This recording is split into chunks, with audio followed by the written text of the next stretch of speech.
Hey everyone, welcome to the Canine Culture Podcast, where we talk about everything dog.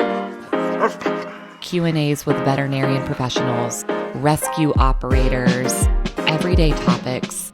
We cover everything dog on this podcast. So make sure you subscribe to the Canine Culture Podcast on your favorite podcast platform, and make sure you're following us on social media on both Instagram and Facebook. Thanks again for listening. Now here's that next episode. Hey everyone, welcome to the Canine Culture Podcast. This is your host, Brittany, and today we're going to talk about 5 signs to never ignore in your dog. So I know we've all been there. Our dog is acting differently or something comes up and we just don't know, should we go to the vet? Should we go to the ER? Do we want to make an appointment and maybe wait for a little bit before we go in? Do we need to go in immediately? So just want to come on here with a few signs and would love to even hear from some of you guys on maybe some things that you have seen in the past that you learned from that were indicators of a medical condition in your dog. So one of the first ones to kind of think about or to look for would be heavy panting. So obviously if you just got finished with a walk or you just got done playing fetch in the yard, your dog might be panting a little heavier than normal. But if you notice that your dog is panting heavier just throughout the day, maybe just all day or without any physical activity, that might be a sign that there's a particular issue. Especially as we come up on summer, one of those main issues to kind of think about is a heat stroke. Sometimes with a heat stroke, it could be hard for us to imagine because maybe we aren't as hot as our dog. They're perhaps on a asphalt surface that's a little bit warmer. They get hotter than us. They've got their fur. And so panting could be a sign of that heat stroke. Some of the other things that could happen with panting would be maybe some kind of poisoning if they got into something.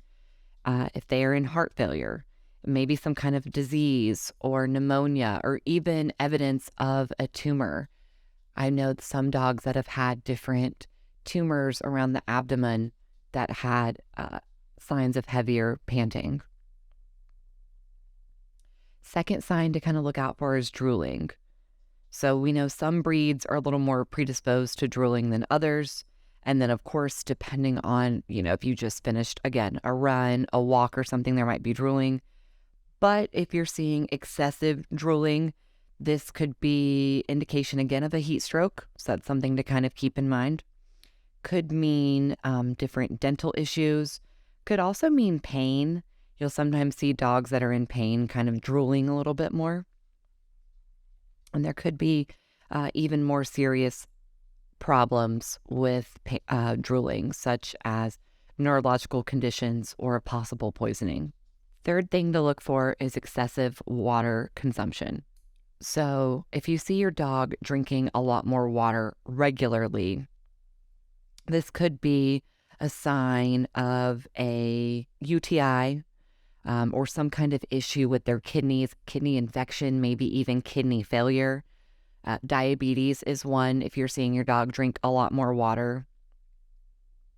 There's some other issues and illnesses, and also maybe some medications that are increasing the water consumption. So something to think about, and of course, ask your vet about if you've noticed your dog is drinking a lot more water.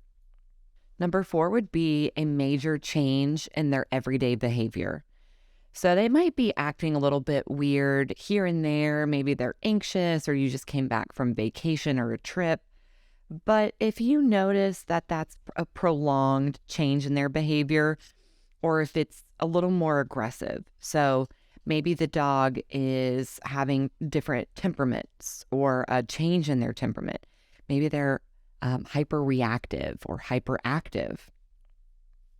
Also, if you notice a sudden onset of seizures, or maybe even the opposite of that, inactivity. They no longer want to play or go outside. Maybe they don't want to eat anymore. Those are all signs of so many different issues.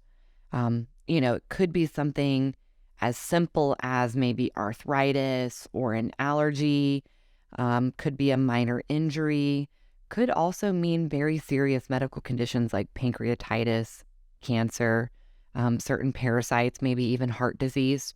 Final thing to think about, number 5, would be a change in odor. And this one, I mean, of course, your dog comes in from playing, they smell like a dog. But if you notice they start to smell dramatically different, even, just all of the time, even not when they just come in, whether it's just their skin or their ears, maybe really bad breath, that could lead to a number of different things or could mean a number of different things. So some of those that you can kind of think about. So bad breath, dental disease is a really big one, especially in smaller breeds or dogs that don't eat a lot of hard food. Could also mean diabetes or kidney failure. If their ears have a new odor, that could be an ear infection, which you obviously want to get treated and get handled before it progresses or spreads.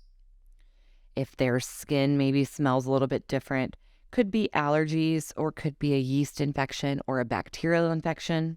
So really all of these are kind of just good signs to watch out for.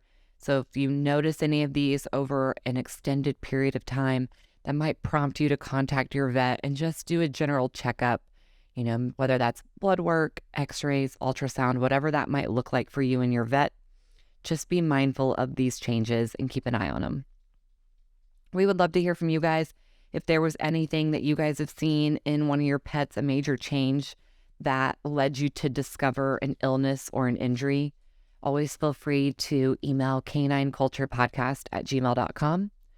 And of course, make sure you're following us on your favorite podcast platform and on social media. We are on Instagram and Facebook. Thank you guys for listening.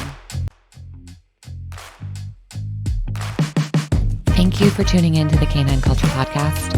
Please make sure you subscribe to the Canine Culture Podcast on your favorite podcast platform and make sure you're following us on social media.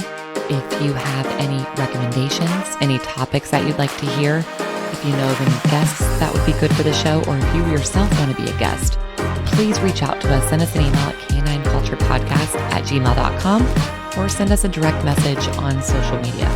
Thank you for listening, and please share this with any of your dog-loving friends.